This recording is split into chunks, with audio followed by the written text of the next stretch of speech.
ஒரு மாசத்துல செவிலியர்கள் வீதிக்கு வந்துட்டாங்க. இன்னும் யார் யார் வீதிக்கு வருவாங்கன்றது தெரியல. ஏதோ ஆக்சிடென்ட்ல ஜெயிச்சுட்டு, கவர்ச்சியில ஜெயிச்சுட்டு, சினிமா பெண்களுக்கு வச்சு இந்த பதவியை தக்க வைக்கணும்னா கொஞ்சம் யூஸ் பண்ணணும். இன்னும் நீங்க யார் யாருக்கு சம்பளம் போடுறது வெளியில தெரியல. ஆனா எந்த பிரச்சனை வந்தாலும் நீங்க அமைதியா சைலண்டா முன்னாள் முதலமைச்சராக மாண்புமிகு முத்துவேல் கருணாநிதி ஸ்டாலின் தான் இதுக்கெல்லாம் காரணம்னு சொல்லி இன்னைக்கு காலையில அரசு செவிலியர்கள் ரிப்பன் மாளிகை பக்கத்துல வந்துட்டு ஆர்ப்பாட்டம் நடத்திட்டு இருக்காங்க. ஒரு செவிலியர் பேட்டி தந்திருக்காங்க. பொம்மை முதலமைச்சர் அவர் ஒரு மாசமா சம்பளம் தரலையா. இதே மாதிரி பிரச்சனை திராவிட முன்னேற்ற கழக ஆட்சியில நடந்தது. அதை வச்சுனாவும் சிடிஆர் நிர்மலும் அவங்க கிட்ட போயிட்டு என்ன அரசியல் பண்ணீங்க, இவங்களுக்கு என்ன பெரிய சம்பளம் ஆயிருப்பது. ஒரு மாநகராட்சியில், சென்னை போன்ற ஒரு மிகப்பெரிய மாநகராட்சியில இன்னைக்கு பெரிய விஷயமே இந்த சானிட்டரி சுகாதாரம் சம்பந்தப்பட்ட விஷயம் தான்.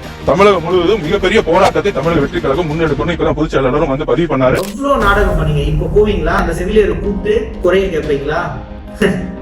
நீங்க ஆட்சிக்கு ஒரு மாசம் தான் ஆச்சு. ஒரு மாசத்திலேயே அந்த செவிலியர்களுக்கு ஒரு மாச சம்பளம் போடல. விஜய் சார் பிரச்சாரத்தப்போ எப்படிலாம் பேசுனீங்க? உங்க வீட்டுல இருக்கிற உங்களுடைய அம்மா, அப்பா, சித்தி, சித்தப்பா, பெரியப்பா, பெரியம்மா, அண்ணா, அக்கா எல்லாருக்கிட்டையும் சின்னத்துக்கு ஓட்டு போட சொல்லுங்க. கேட்டீங்கல்ல, அதே குழந்தைங்க பசியால் அழுவுது. இதுக்கெல்லாம் பதில் யார் சொல்லுவா? நீங்க தான் சொல்லணும். ஒரு முறை தான் ஏமாறுவோம். இதே செவிலியர்களோட உங்களோட வாக்குறுதியில நீங்க என்னெல்லாம் சொன்னீங்களோ அதை மட்டும் நிறைவேற்றுங்க. பாய்.